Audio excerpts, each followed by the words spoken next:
नमस्कार दोस्तों, आपका स्वागत है आपके अपने YouTube channel clash with study पे।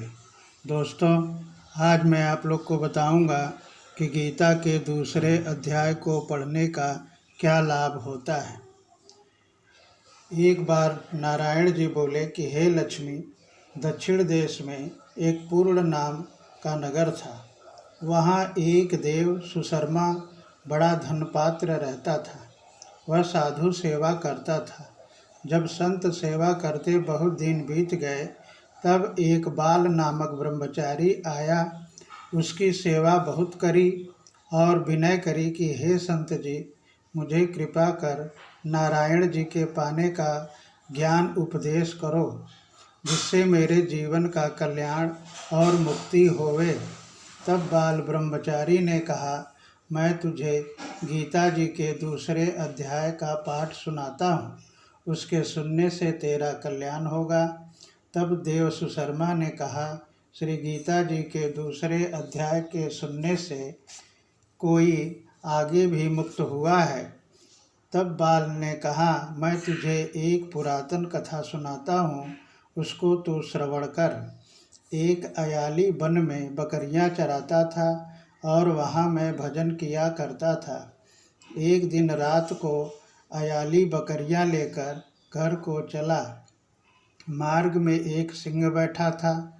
एक बकरी सबसे आगे चली जाती देखकर शेर भाग गया। तब अयाली यह आश्चर्य देखकर बड़ा चकित हुआ और मैं भी वहाँ आ खड़ा हुआ।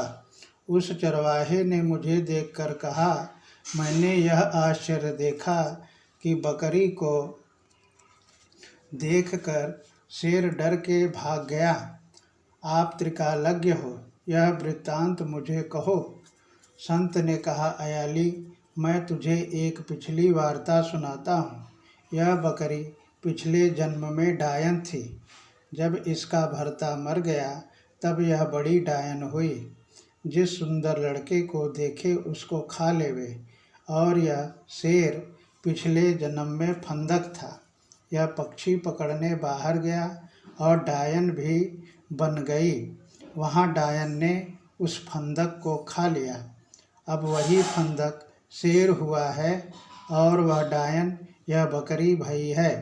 शेर को पिछले जन्म की खबर है, इसलिए वह बकरी को देखकर शेर ने जाना कि अब यह मुझे खा जाएगी। तब अयाली ने कहा कि मैं पिछले जन्म में कौन था। तब संत ने कहा कि तू पहले जन्म में चांडाल था। तब अयाली ने कहा, हे ब्रह्मचारी जी, कोई उपाय भी है जिस पर हम तीनों ही इस अधम देह से छूट जावें। तब संत जी ने कहा, हम तुम्हारा तीनों का उद्धार करते हैं। एक वार्ता मेरे से सुनो। प्रथम तो एक पर्वत की कंदरा में एक शिला थी। उस पर श्री गीता जी का दूसरा अध्याय लिखा हुआ था। मैंने उन अक्षरों को उस शिला पर देखा था।